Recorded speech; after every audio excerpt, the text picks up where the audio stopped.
Hello all, this is James Johnson, aka Sulfurblade, and it is time for Captain Marvel to release in the box office, and as such, reviews are starting to come in. The very first review came from a French source, a Mr. Frederick Mignard. Not sure if I said that right, but he's representing Critique Cinema. And, well, he didn't sound too keen with Captain Marvel.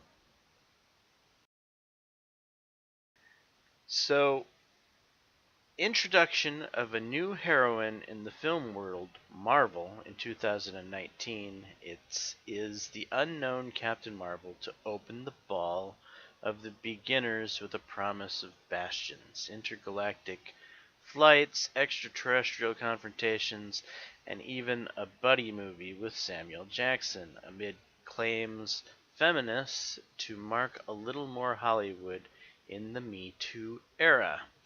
2 years after Wonder Woman, DC Comics Warner, which has surpassed 400 million in the US box office, there is no doubt about the spectators' commitment to the exploits of a heroine in an action movie. At Marvel, the public's commitment to Black Widow's services is far from being reduced to Scarlett Johansson's appealing physique, since it is the Avenger's personality and his relationship with the band that have seduced the crowds since his first appearance. In the case of Gal Gadot and Wonder Woman, we could talk about ardor, generosity, and warm personality that made each of his iconic appearances in Pat Jenkins' film. Brie Larson as an actress, from the very good independent cinema States of Grace, who has already been in the blockbuster with Kong Skull Island, unfortunately does not have such an open vision of his character. Inward looking, her role as an amnesic heroine is in a systematic mistrust and distrust in a world of men, where she will quickly make it clear to these gentlemen that she does not need a guide.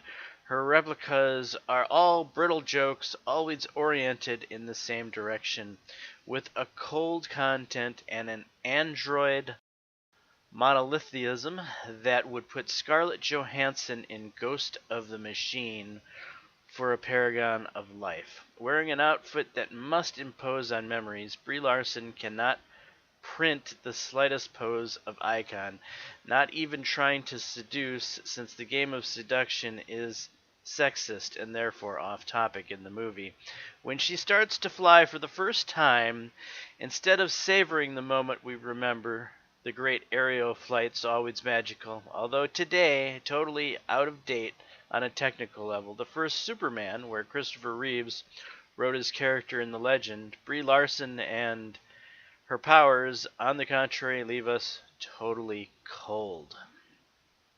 So, this is a French critique, and the French critique doesn't seem to have a lot of good things to say about Brie Larson and Captain Marvel. In fact, this was the first critique to actually pop up for people to see.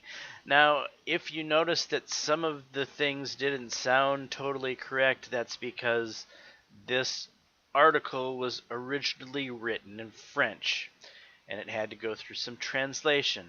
And so the translation, of course, is not 100% accurate, but I doubt that the translation could have saved his intention too much. It's obvious he wasn't too keen on the movie. So let's go ahead and look at what a female reviewer inside of the United States, part of our own culture and, part of the female tribe, has said about the movie. She said, "I spent over 2 hours with Captain Marvel, Carol Danvers, and I still have no idea what her personality is. Sure, there's a lot going on in Captain Marvel, but it's pretty egregious. Failing considering that the creative bigwigs at Marvel had 10 years and 20 films to work it out.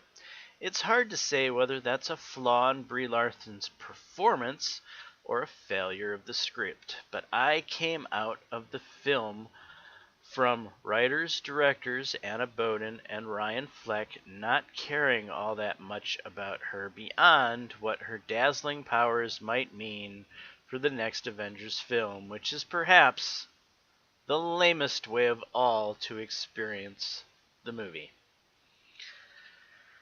So, wow, not exactly a glowing review from a fellow female in the U.S. Of course, we know that Captain Marvel pushed a hardline feminist stance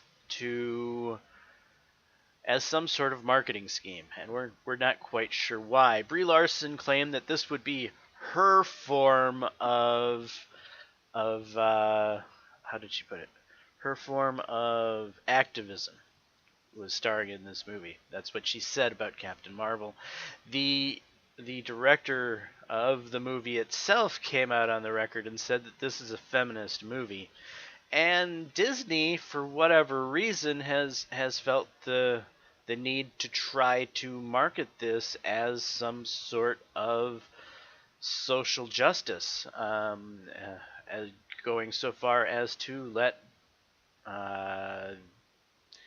Brie Larson off the leash, if you will, and allow her to spout her feminist rhetoric as a forms of promoting the movie, which is just fascinating why they would think that that would be a good way to go about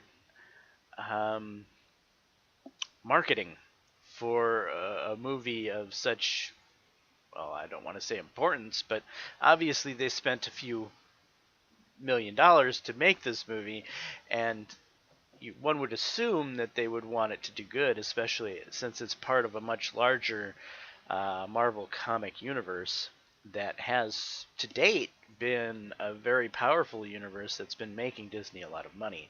And so this almost seems like a risk that's majorly backfiring on Disney. And how much of an effect will it have on the overall Marvel Cinematic Universe compared to its localization to just this movie itself? That's yet to be seen. As we can see, the Rotten Tomatoes has once again become a factor in this conversation, as earlier they decided to go ahead and limit the former statistic that's no longer to ever be seen on Rotten Tomatoes again, and that is whether or not you plan to not see the movie or if you plan to see it. That has been instead changed into if you want to see it. So the only thing you can do is click the button saying that you want to see it, and now a number accumulates next to the movie of those who have said that they want to see it. No longer can you say you don't want to see it, because that was too negative, and that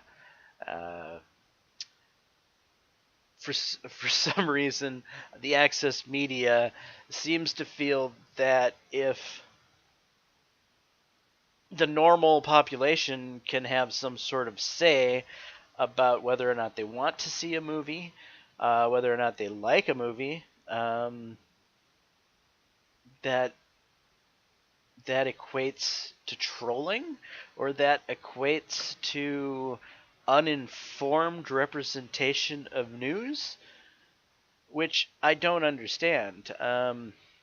It doesn't even remotely make sense. So access media are people who actually have been invited to partake in reviewing the movie. They get a first look, and the reason that they're getting a first look is because they've been invited by the creators. And generally access media will, because of such treatment, tend to throw softballs at the movie they're reviewing. You know, if Disney's so nice to make sure that I keep getting invited to review the movie and see it first, then I need to make sure that I scratch Disney's back in return for them scratching my back.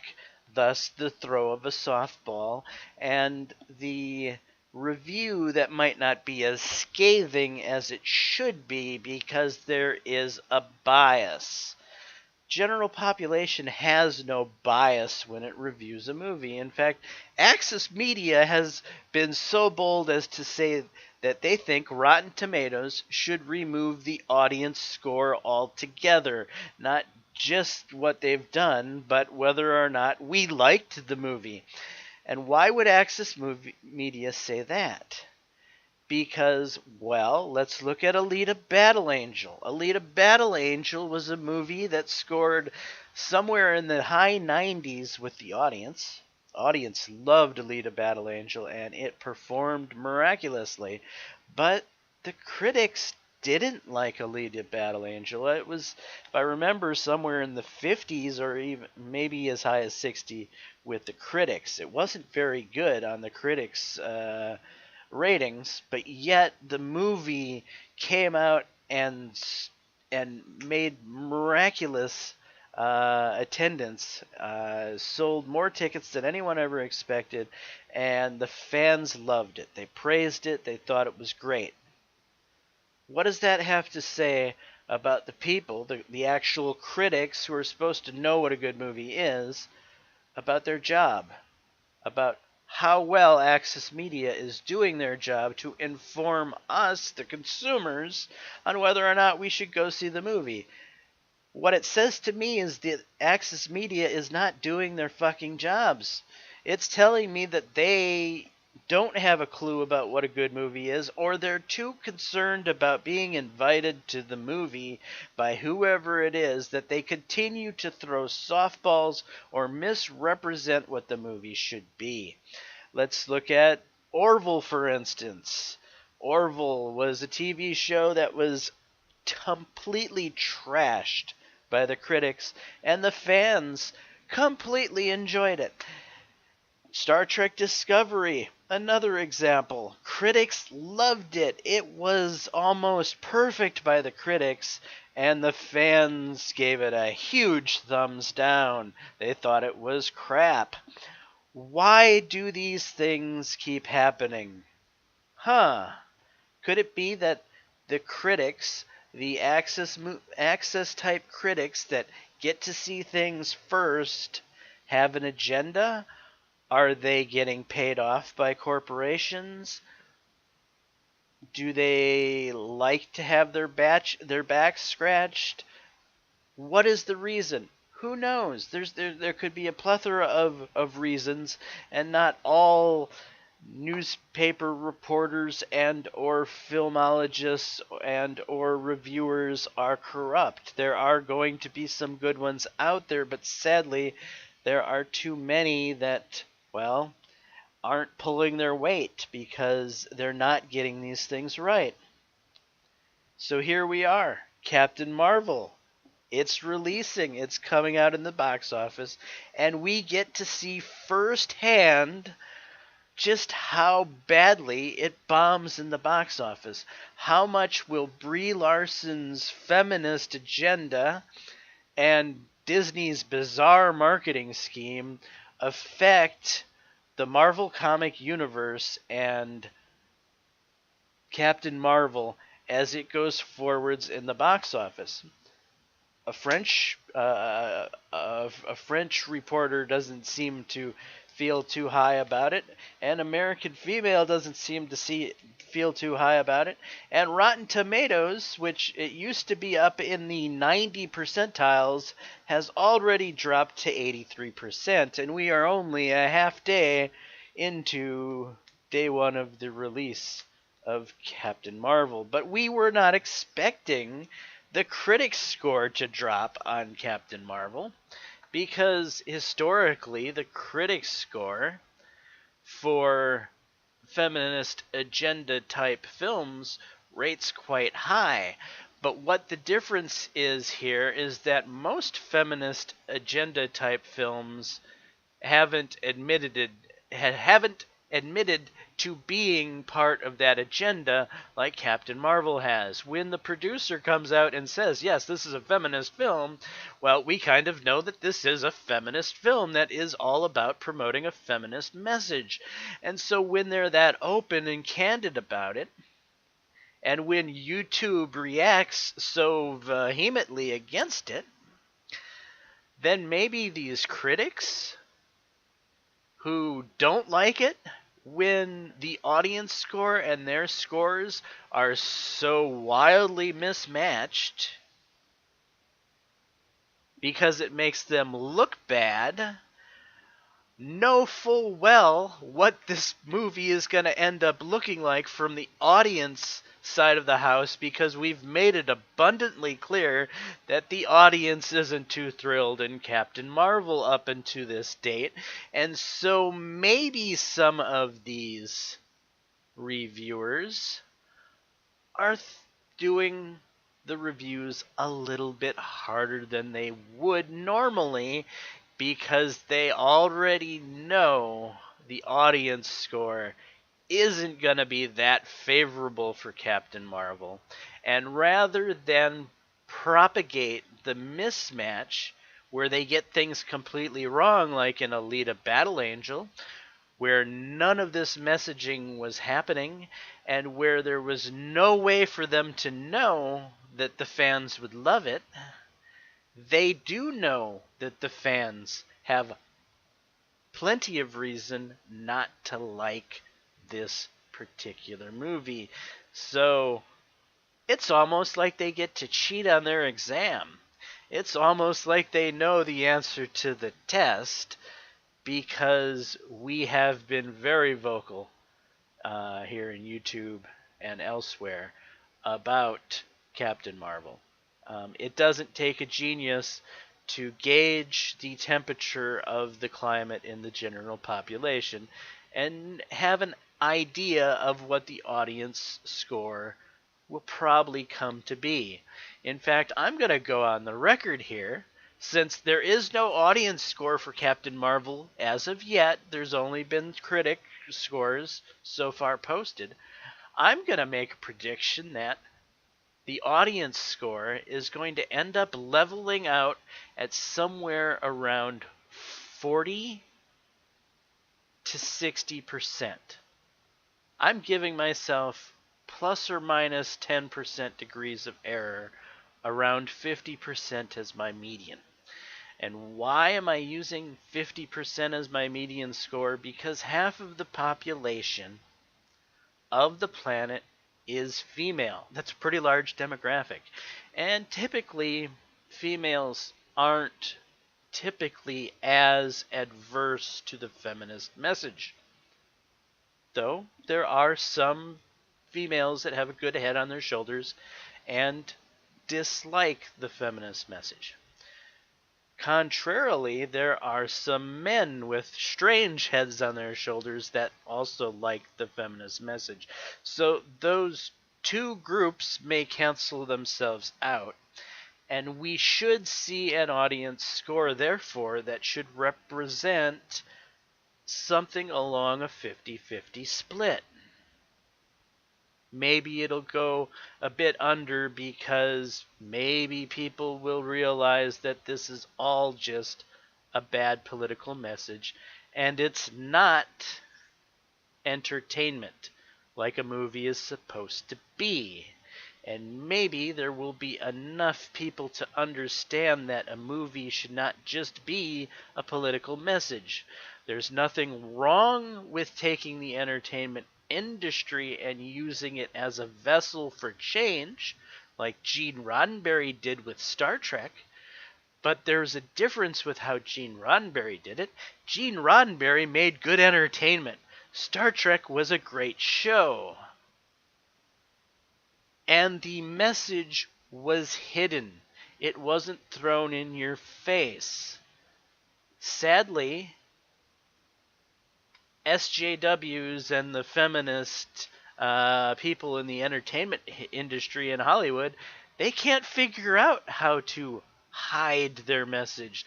They can't figure out a way to get their message across without slapping you across the face with it. And that is a huge problem right now. So here we are. Captain Marvel is now releasing in the box office, and the first reviews are coming in. And so far, they are not very good for Captain Marvel.